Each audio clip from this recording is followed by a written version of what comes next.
David diligently packed his suitcase, methodically placing each item with care. He scanned his surroundings, his eyes darting from one corner of the room to another, ensuring he hadn't overlooked any of his belongings. His fingers sifted through the contents of his sturdy briefcase, verifying that all of his important documents were safely tucked inside. Upon being certain that he had everything in order, David decided to make a call. He picked up his phone and dialed his mother's number. "Mom," he began, the tone of his voice holding a hint of excitement. "I've booked my flight. It's scheduled for 7 p.m. tonight." His mother's voice echoed through the phone, full of warmth and concern. "How are you holding up, son?" she inquired. "Everything's falling into place perfectly," he responded, sounding more surprised than he'd intended. "Honestly, I didn't anticipate things turning out this well." "That's fantastic news," his mother replied, her voice brightening with pride. "You now have the skills to manage any of our family restaurants." Although her voice faltered a little, "I still can't grasp why you were so bothered by that birthmark." David's laughter filled the silence that followed. "Well, Mom," he began, a playful grin tugging at the corner of his lips, "I know to you I'm the most handsome man, birthmark or no birthmark." His mother chuckled, a warm, pleasant sound. All right, I'll drop it," she relented. "I'll always respect your choices. Just know we're all eagerly waiting for your arrival here." David's heart swelled at her words. "I'm just as excited to see all of you, Mom. I miss your home-cooked meals." His voice held a tinge of nostalgia, bringing forth memories of familiar flavors and warmth. After ending the call, David set the phone down, a nostalgic smile gracing his face. It had been a full year since he last set foot in his beloved hometown. A yearning for home had nestled itself deep in his heart, growing stronger with each passing day. Truth be told, leaving home was the last thing he desired, yet he knew the family business needed him. He understood that expanding and strengthening their restaurant empire required his personal involvement and dedication. David knew that without infusing new life into their venerable family restaurant, the rapidly evolving trends in the industry, coupled with advanced technologies and innovative marketing strategies, could easily engulf it. He understood that stagnation was a luxury they could not afford, not when the world of culinary businesses was racing forward at such a breakneck pace. While David's concerns might have been somewhat overstated, their family-owned restaurants were, after all, quite profitable. His ambitions extended beyond merely maintaining the status quo. David craved something unique, something distinctive. He aspired to create something within their restaurant business that was unparalleled, something truly one of a kind that nobody else could lay claim to. A year prior, the family council had reached the consensus. David would venture abroad to deepen his understanding of the restaurant business, but his journey overseas was not solely driven by business aspirations. It was also fueled by a deeply personal motive, the urgent need to address his noticeable birthmark, which had been gradually creeping down from his forehead, dangerously close to his eye. This compelling urge to seek medical help abroad added an unexpected dimension to his forthcoming journey. The birthmark had just begun to encroach upon his upper eyelid, yet its presence had a profound impact on David's self-esteem. Despite its relatively innocuous nature, he found himself feeling increasingly self-conscious about it. His father bore an identical birthmark, though it was slightly smaller and less conspicuous. Over time, family members and friends had grown accustomed to it, barely registering its existence. It had become just another feature, unremarkable and rarely a subject of conversation. David might have grown accustomed to his birthmark over time, as his father did, yet he was impatient. He yearned to blend in, to look normal, as per societal standards. He wished to be free of his distinctive mark, to present a face untouched by nature's unusual paintbrush. Everything was planned with the surgeon, And on the day when David was supposed to undergo a surgery, removing his birthmark, the doctor suddenly announced that he had a feeling David should keep it. "I don't know, David. I just have a weird feeling that we shouldn't touch it." Stepping off the airport shuttle, David finally arrived at his terraced family home. Even though only a year had passed since he last left, he felt an overwhelming sense of nostalgia. His heart brimmed with longing as he strolled through the familiar corridors of his childhood home. Every corner of the house was laden with memories, every object stirring up echoes of his past. Later, they gathered in the warm comfort of their living room, nestled amongst familiar furniture and family photographs. David began to share his experiences from his time and career, tales filled with new learning, adventures, and personal growth. Each anecdote he shared was a testament to the multitude of lessons he had gleaned from his overseas journey. David's father, Ben, was impressed by the insights. He knew David had done a good job and not just wasted his time partying or doing something else. The family discussion veered towards David's impending role in the family business. A question hung in the air. "So, where do you want to start? Which restaurant would you like to manage?" David responded with a smile, taking a brief pause to compose his thoughts. "Dad, I believe I still have much to learn, so I've been considering starting from the ground up, and I'd prefer if my true identity remained a secret to the staff." His father, Ben, raised an eyebrow at his unusual request, a smirk dancing on his lips. He was surprised, yet visibly proud of his son's humility and desire to truly understand the business. Struggling to keep his pride from showing too much, Ben replied, Really? Well, that's an intriguing decision. I suppose it does make sense. It'll certainly provide you with a unique perspective." After a moment's thought, Ben offered a proposition. "I think we can address two issues at once. The team at Pine Tree Restaurant is relatively new. I've had to replace almost everyone. We've been facing some challenges there, so perhaps that would be a good place for you to start." Pondering further, Ben suggested, "What about starting as an assistant to the manager?" "That works," David agreed, determination flickering in his eyes. "I always tried to make the Pine Tree Restaurant thrive." While father and son dove deep into their discussion, Rachel, David's mother, sat nearby, a gentle smile adorning her face. She quietly marveled at the sight before her, her husband and son conversing like equals, like two seasoned businessmen. A rush of gratitude filled her heart for the family she had and the growth she had witnessed. Ben noticed her smile and with a touch of curiosity asked, "What? Why are you smiling like that, honey?" She chuckled softly before replying, "Nothing. I'm just admiring both of you. It feels like just yesterday when David was a little boy, and now he's sitting here discussing business with you. Anyways, you boys continue your conversation. I'll go and get some rest. It's getting late and I still need to wake up early to prepare breakfast for you two." With that, she left them to their discussion, her heart full of love and pride. On his first day at Pine Tree, David's responsibilities were relatively light. His primary task was to shadow the manager, Liam, and document observations. Despite being only a few years older than David, Liam carried himself with a distinct air of authority. His confident demeanor and the way he held his head high bespoke a man who knew the importance of his role. "All right, David, make sure you take diligent notes. We're one of the best restaurants in town," Liam proclaimed proudly as they toured the establishment, discussing the standard operating procedures in place. David couldn't help but query, "Excuse me, Liam, but I've heard rumors that the restaurant isn't faring too well lately." Taken aback, Liam retorted, "Who told you that? Those are likely false rumors spread by our competitors. The operations here are systematic, but only if." His sentence trailed off, capturing David's attention.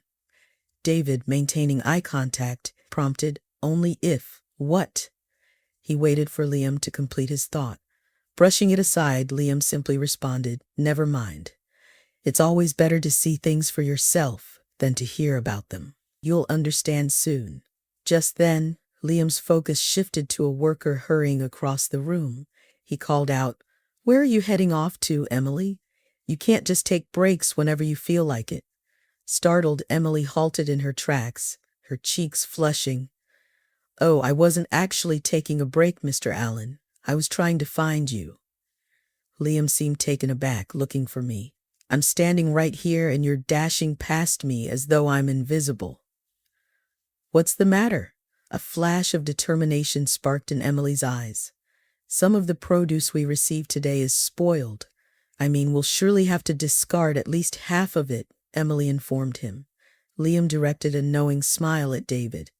"Well, our newcomer heard it too. What can we say? You'll understand."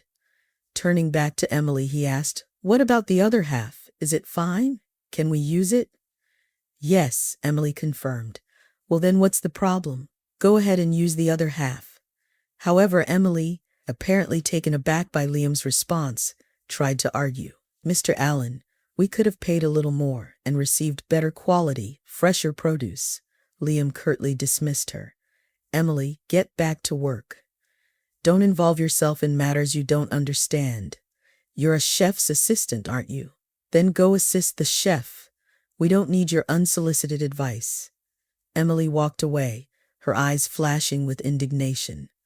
Liam turned back to David. "She's still young and naive. She knows nothing about running a business. Some people just like to point out problems," he commented dismissively about Emily.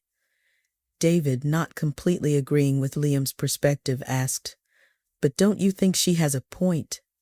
If you purchase slightly more expensive but fresher produce, wouldn't it turn out to be more cost-effective for the restaurant in the long run?" Liam listened to David's question with a smirk on his face. "You see, David, there's something you don't understand. Cheaper for whom?" "That's right, for the owners. But for us, it just means more work and more problems. Do we get the same salary if we work harder? Yes. Do we get the same salary if we work less? You guessed it, yes. As for the owners, they're so wealthy, they don't need to be even richer." Following Liam down the hallway, David reflected on the day's events. He considered how his father had confidently claimed to have replaced the restaurant staff with better, more efficient workers. Yet based on what he had observed today, it seemed that this new personnel, specifically the manager, might actually be far worse than their predecessors. He realized there was a gap between his father's perception and on-ground reality, and it was a gap he was determined to bridge. David found his thoughts persistently drifting back to Emily. Her words had struck a chord with him, and he couldn't help but replay their conversation over and over in his mind. Her sincere concern for the restaurant's efficiency and quality resonated with him, and her perspective seemed more in line with his own than with Liam's dismissive attitude. As the week lapsed, David had only encountered Emily once more since their initial meeting. On this occasion, she was once again engaged in a debate with Liam, this time about the quality of the meat. Her consistent dedication to maintaining high standards was noticeable and further deepened David's interest in her perspective. "Emily, are you actively trying to get yourself fired? Can't you just do your job and keep quiet?" Liam's voice boomed through the kitchen. His patience had worn thin due to Emily's frequent criticisms about the restaurant's operations. Unfazed by Liam's outburst, Emily shot back, "Go ahead and fire me, sir. I'll take my concerns directly to the owners." Liam was visibly taken aback by Emily's bold response. Reconferring his composure, he responded with a taunting sneer. "Is that so? Well, well, Mrs. Braveheart. Make sure you tread carefully on your way back from the boss's office." David knew he had to step in.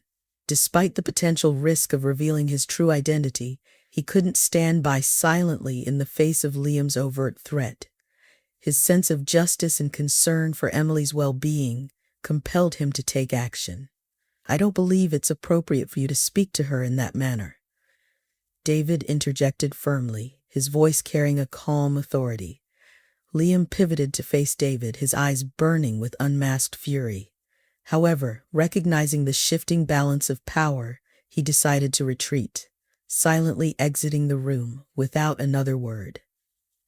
The following day, as David finished his shift, he noticed Emily waiting at the bus stop.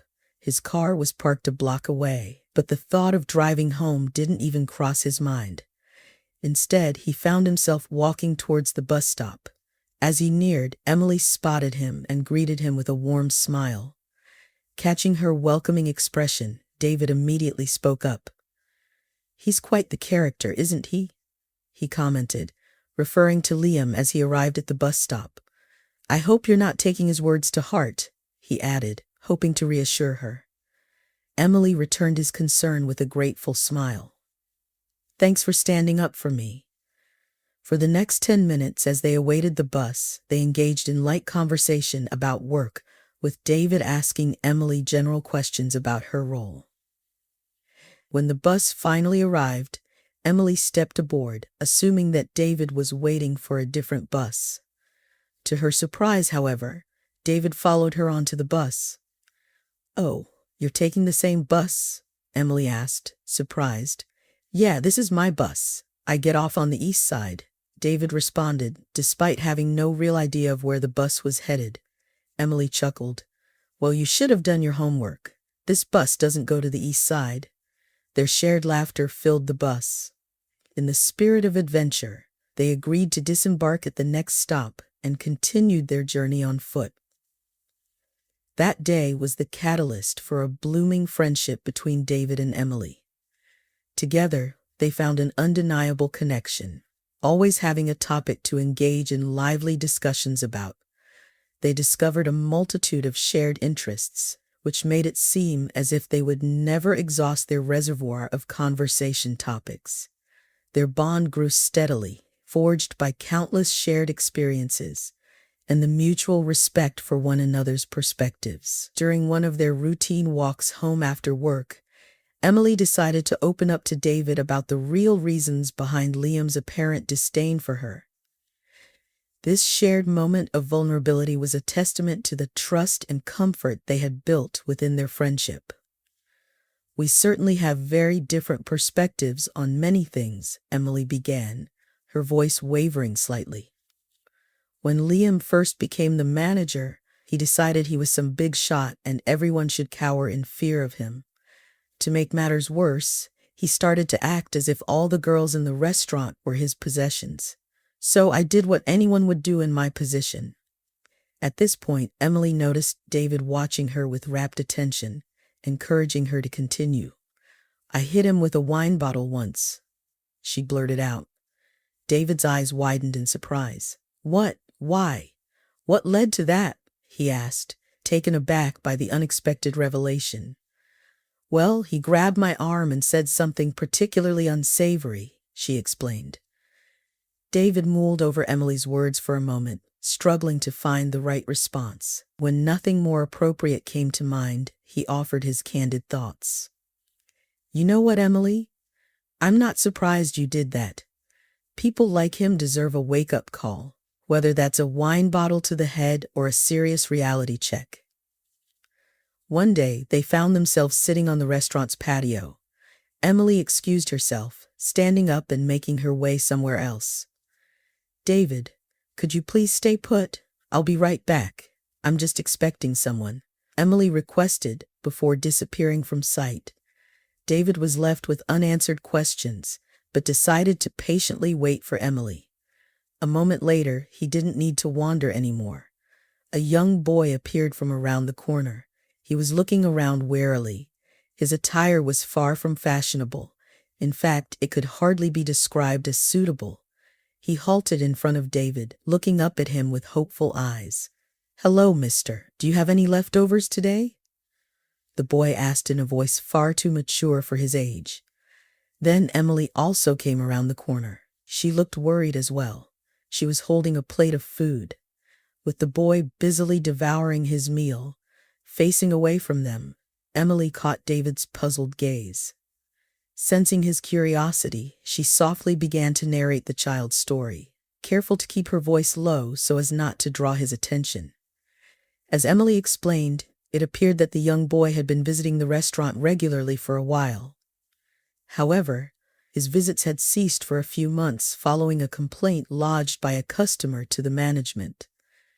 As Emily elaborated, she recounted a day when Charlie had been sitting on the restaurant's doorstep. As a man in a white suit emerged, Charlie promptly stood up and extended a plastic cup towards him. The man reacted by looking at Charlie with evident revulsion, letting out a sharp scream. "Stay back, you little imp. You're gonna dirty my suit," the man snarled at Charlie. Charlie swiftly apologized, yet continued to gaze at the man with a faint smile on his face. "I'm sorry, sir," he quietly asked. "Could you possibly buy some food for me?" The man, however, blatantly ignored Charlie's plea and hastily retreated back into the restaurant. He was seething with indignation over the absence of security guards or a dedicated person responsible for keeping the homeless and beggars away from such an upscale dining establishment. "Summon the manager," the man demanded with a braced voice. Upon hearing the commotion, Liam hurried over to the agitated customer. His sole aim was to placate the man and maintain the reputation of the restaurant. "You won't see the little beggar again, sir. You have my word," he assured him with a hint of urgency in his voice. As the man in the suit made his way out, Liam turned his attention towards Charlie, sizing him up. It was clear that the boy was living on the streets. His clothes were worn and dirty, and he had a distinct odor that suggested he hadn't had a shower in a while. The sight of him and his current predicament incited a sense of revulsion in Liam. He found it hard to believe how parents could be so negligent and let their children end up in such a state. "Hey kid, what brings you here?" Liam asked, maintaining a stern demeanor. "Could I have something to eat, sir? Or maybe some spare change?" Charlie pleaded, his voice echoing with hunger and desperation. "Why did you choose this restaurant? Can't you find another place to beg?" Liam questioned, annoyance lighting his words. "I don't know, sir. I come where it smells good. The food here must be very good," Charlie replied, an innocent spark in his eyes. Upon hearing the compliment directed towards the restaurant, Liam's expressions shifted, his ego momentarily gratified. "The food here is excellent because I managed to displace lad. Now run along and never come back. If I see your face here again, there'll be trouble for you," Liam threatened, his voice firm and menacing. Liam dismissed Charlie with a wave of his hand. Charlie walked away, rounding the corner of the building. There he spotted a kitchen worker lugging bags of trash out the back door into the alleyway. Once the worker left, Charlie darted towards the pile of discarded bags. He rummaged through them, quickly identifying containers with remnants of food, leftovers that had not been consumed or had passed their expiration date. As Charlie was rummaging through the containers, desperately seeking something edible, Emily came outside to take a break and get some fresh air. She immediately spotted the small boy digging through the trash, and her heart clenched with sympathy. "Hey, little one, are you searching for something to eat?" Emily asked gently. Charlie jerked his head up in fright, his eyes wide and fearful, poised to run away at the first sign of danger. Seeing this, Emily quickly moved in front of him, blocking his escape route. She held her hands out in a calming gesture and said, Hey, it's okay. Don't be scared. I won't hurt you, all right? Just stay right there. I'll bring you something to eat, okay?" Silently, Charlie nodded, his little shoulders slumping in relief. Emily approached the head chef with an unusual request. "Chef, could you prepare your signature dish for me?" she asked, a hint of urgency in her voice. The chef looked puzzled for a moment, not expecting such a request in the middle of a bustling workday. "For you, Emily?" he questioned, brows furrowing as he wiped his hands on his apron. "Now? In the middle of lunch rush?" "Yes, chef. Emily responded firmly. It's important. The chef, who was used to seeing Emily completely navigating through the kitchen, trusted her judgment. Even though it was an unusual request, he knew she wouldn't ask without a good reason, so he nodded and started preparing the dish, hoping that his faith in Emily wasn't misplaced. Emily emerged with a plate piled high with an assortment of food. For the next 15 minutes, Charlie sat on the cold pavement. Wholly absorbed in the feast before him, he ate slowly, savoring each bite with a contented expression. The meal was undoubtedly the most delicious thing he had ever tasted. His small face, usually marked with the lines of hardship, softened with every mouthful, allowing him to momentarily forget about his daily struggles. Charlie was cautious, not wanting to attract too much attention or arouse suspicion. He knew he was fortunate to receive these meals, and he didn't want to jeopardize that by being too greedy. So Charlie would wait for a few days, trying to quell his hunger with whatever scraps he could find elsewhere before making his way back to the restaurant. Each time he showed up, his face would light up upon seeing Emily approaching with a plate of food.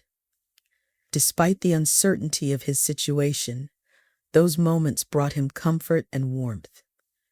As time passed, Emily started to realize that food was not the only thing that Charlie craved. Despite his desperate situation, it wasn't just hunger that brought him back to the restaurant time and time again. More than the meals, it seemed he yearned for company, for someone to acknowledge his existence and to listen to him. Charlie would sit quietly as Emily talked, his eyes wide as he listened to stories about the restaurant and her life. He was always eager to share bits and pieces of his own life, taking comfort in the simple act of conversation. His innocent and genuine conversations brought a new perspective to Emily's daily routine, and she found herself looking forward to those moments. His cheerful demeanor, despite his circumstances, deeply touched Emily. She started to view Charlie not as a homeless boy, but as a friend who was just in need of a little kindness and care. Emily felt privileged to be that person for Charlie, even if it was just for a few hours every few days. She couldn't change the situation overnight, but she could make sure he had a safe place to go when things were tough. She was determined to do what she could do to help Charlie, one meal at a time. Charlie was originally from a small town a few miles away from the city. His life there was marred by hardship, largely due to his abusive mother. His father had disappeared from his life when he was very young, and he had been living with his mother ever since. His mother, suffering from substance abuse, frequently lashed out at Charlie. He was often the target of her angry outbursts, which escalated into physical violence more often than not. It was a home environment that no child should have to endure, but for Charlie, it was all he knew. Tired of living in constant fear, Charlie made the difficult decision to run away. He thought that anything would be better than staying in a home where he was not loved or even safe. Charlie had a younger brother named Sam. His mother constantly compared them, always stating that Sam was superior in every aspect. It wasn't so much that Sam was a model child, but more about their mother's need to demean Charlie. Their mother would shower Sam with praises, often at the expense of Charlie. Statements like, "Why can't you be more like your brother?" or "Sam never gives me any trouble like you do" were common. It was a constant psychological torment for Charlie, who felt that he could never live up to his mother's expectations, no matter how hard he tried. A few times, well-meaning people in the city noticed Charlie's situation and brought him back to his family, thinking that was the best for him. The local police were even involved on a couple of occasions. Each time his mother would put on a show, acting remorseful and promising to take better care of her son. However, each return was always short-lived. The false promises of change never came to fruition. The abuse would soon start again, and Charlie would find himself back on the streets, running away from the home that never really felt like one. Charlie's father was more of a phantom than apparent to him. While he knew that his father was somewhere out there, his presence in Charlie's life was virtually non-existent. Charlie had no memories of him, no pictures to look at, no letters to read, nothing tangible that he could hold on to. His mother had mentioned him a few times, mostly when she was upset or drunk. She would make vague references to a man who was responsible, unloving, and who had abandoned them. The description was always filled with bitterness and anger, which didn't exactly paint the positive image of his father in Charlie's mind. All he had were a few scattered details that he managed to piece together over the years. His father was tall like him. He had dark hair and blue eyes, just like Charlie, and he had left them when Charlie was just a toddler. Beyond that, Charlie knew nothing else about his father. One day, Charlie took his usual spot in the restaurant's back alley, eagerly waiting for Emily to come out with his food. Instead of Emily, another man emerged from the back door. He was one of the waiters who had seen Emily interact with Charlie a couple of times. "I'm sorry, Charlie. Emily is unwell today. She might not be in for a while," he explained with an apologetic expression. He then handed over a plate of food that he had prepared following Emily's usual instructions. Charlie, although disappointed, accepted the food graciously and left. He returned the following day, hopeful to see Emily, but again, it was the same waiter who came out with his meal. The next few days played out the same way. Charlie arrived, the waiter brought out food for him, and Emily was nowhere to be seen. While the meals were still as delicious as ever, Charlie missed Emily's warm presence and her comforting words. The only individual who remained oblivious to the fact that Charlie was still making appearances was the authoritative figure, the manager named Liam. By sheer coincidence, it just so happened that he chose that moment to step outside for a smoke break. Upon spotting a plate of food positioned on the chair with Charlie loitering nearby, his fury erupted like a volcano. "What on earth is transpiring here?" he bellowed, addressing his wrath initially at the unsuspecting waiter. The startled waiter, caught in the moment, stammered that Charlie was an acquaintance of Emily's. "I recognize you, young man. What did I instruct you previously? And you've decided to disregard that, have you?" "Liam, please, just take it easy. The boy is merely a kid." Ryan attempted to soothe him. "Do you wish to retain your employment, Ryan? If so, you better return to your station and concentrate on your duties." Ryan expressed his disagreement by shaking his head, but deep down he realized there wasn't much else he could do. At this juncture in his life, he simply couldn't risk losing his job. From that day forward, Liam imposed a strict ban on anyone taking food out for the boy. Upon returning to work and discovering the recent events, Emily pleaded with Liam, offering to pay for the food out of her own earnings. Liam glanced at her and conceded, "You may give him leftovers, and only once a week. That's the final limit." Emily finished relating Charlie's story to David, who appeared deeply touched. As he gazed at Charlie, a sense of determination began to rise within him. Just then, Liam, the manager, happened to emerge and noticed Emily and David engaged in their conversation. "Are you interested in ordering anything?" he asked them with a hint of sarcasm. Emily quickly stood up, hoping to divert his attention away from Charlie. Liam ambled towards them, his arms crossed defensively over his chest. When Liam spotted Charlie lurking in the corner, that was the final straw for him. "That's it, Emily. I've reached my limit. I've issued a warning previously." "No, Liam. I beg you, don't do this. I'm sorry. I promised to ask him not to show up here anymore." But Liam was unwavering, shaking his head in denial. A smirk then appeared on his face as he addressed them both. "Who exactly do you presume yourself to be, lounging around the tables as if you're patrons?"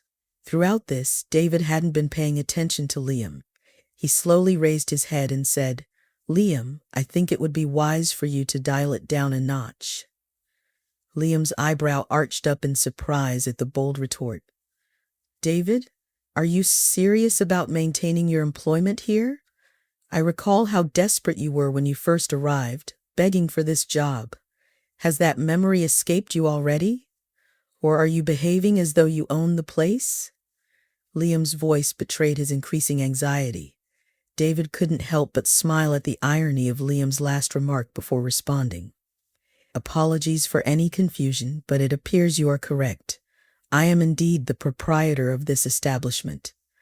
David rose from his seat, looking directly into Liam's eyes with a smile. His expression then gradually shifted from amusement to seriousness. You appear unhappy. You may choose to finish your shift if you wish, or depart now. Rest assured, you will be compensated either way. Liam responded with dismissive laughter, muttering some offensive remarks. However, David was no longer paying him any attention. He turned his gaze to Emily, who was shaking her head and smiling in disbelief.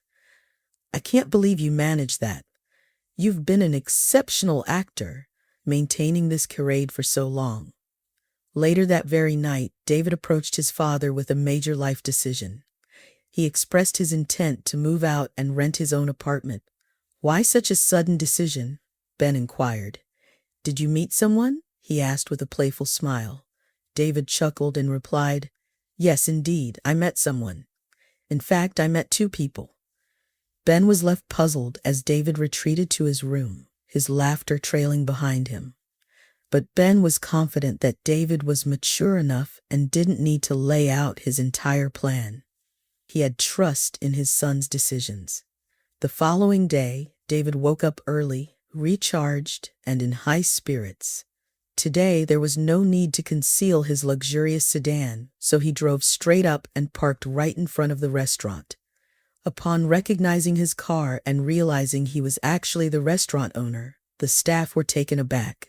They admired his ability to blend in seamlessly, particularly appreciating the insightful questions he posed to them. They understood he was a genuine businessman, fully committed to the task at hand. David gathered all the employees and declared Emily as the restaurant's new manager. Emily was astounded. The thought of abruptly becoming a manager was beyond her wildest dreams. She had no grasp of the job and its responsibilities. It took some persuasion from David for Emily to accept the proposal. He assured her that he would guide her through every necessary aspect of the role. Charlie ceased visiting the restaurant, for he no longer needed to. He now resided in a comfortable apartment. Emily and David paid a visit to Charlie's mother. They engaged in a lengthy conversation about Charlie's situation. They empathized with her circumstances and expressed their readiness to support her through her rehabilitation process. In the interim, they proposed to take care of her sons during her time in rehab. Initially, she was skeptical, suspecting they were either fraudsters or social workers aiming to seize her children. But David embraced Charlie's mother, assuring her repeatedly that everything would eventually be all right. She just needed to place her trust in them. David understood the influence of a nurturing environment and education. He didn't want Charlie and his brother to be left to fend for themselves on the streets as they matured. When David took Charlie and Sam to the barber shop for a haircut, the barber informed him that the boys had head lice. The most effective remedy was to shave their heads clean. Upon shaving Charlie's head, a birthmark was revealed. It mirrored the exact shape that David had on his forehead. A smile spread across David's face. Charlie and his younger brother returned to school. David took on the daily routine of driving them to and from school. This routine would prove beneficial, as he was set to become a father himself in 3 months' time. 3 months later, a grand celebration was held at the Pine Tree Restaurant to mark the birth of David Jr. The entire staff joined the festivities. Charlie, Sam, and their mother Nancy, who had successfully completed rehab and been clean for the past 4 months, were running a bit late to the joyous occasion. As everyone settled into their seats, Nancy walked in with her sons Charlie and Sam, their arms laden with a massive cluster of balloons. Emily and David's eyes widened in surprise as they noticed the slogans on the t-shirts that the trio sported. Charlie's and Sam's shirt declared, "Proud new uncle, it's a boy." Nancy's shirt drew a round of laughter from the crowd. It read, "Go ahead and get into trouble. Auntie's here." The atmosphere was filled with warm embraces and laughter, turning the occasion into a joyful dinner gathering. Standing in one corner, David observed everyone dancing, a smile gracing his face. The only other person not dancing was his father, Ben. He approached David, meeting his eyes with a sharp, knowing look. "David, you never cease to amaze me," he smiled, shaking David's hand. "I'm proud of the man you've become and the company you keep." Just then, Liam emerged from the kitchen, holding a tray filled with glasses. He cast a worried glance towards David, who responded with a reassuring nod. This seemed to put Liam somewhat at ease. David caught the gaze of his wife Emily, who looked at him with a mixture of surprise and a warm smile. Ben also gave David a questioning look. "I don't know, Dad. I thought I'd give him a second chance. I'm planning on transferring him to another restaurant soon, and I believe he's learned a valuable lesson," David explained. Ben eventually retired, and David assumed control of the family restaurant business. Ben spent his retirement years in peace, knowing his son possessed a fair, emotionally balanced personality. David treated his staff equitably and was always ready to lend a hand to those in need. His workers admired and loved him for these qualities, reciprocating with unwavering loyalty and readiness to go the extra mile in recognition of his benevolent nature. A year later, when the country was under lockdown, restaurants suffered massive losses. However, David's staff rallied together, deciding to support the business. They organized a takeaway service, willingly worked extra hours, all to help David weather the storm. Surprisingly, the brain behind this initiative was none other than Liam, who by then had transformed into a dedicated member of the team. Do good for others, it'll come back to you in unexpected ways.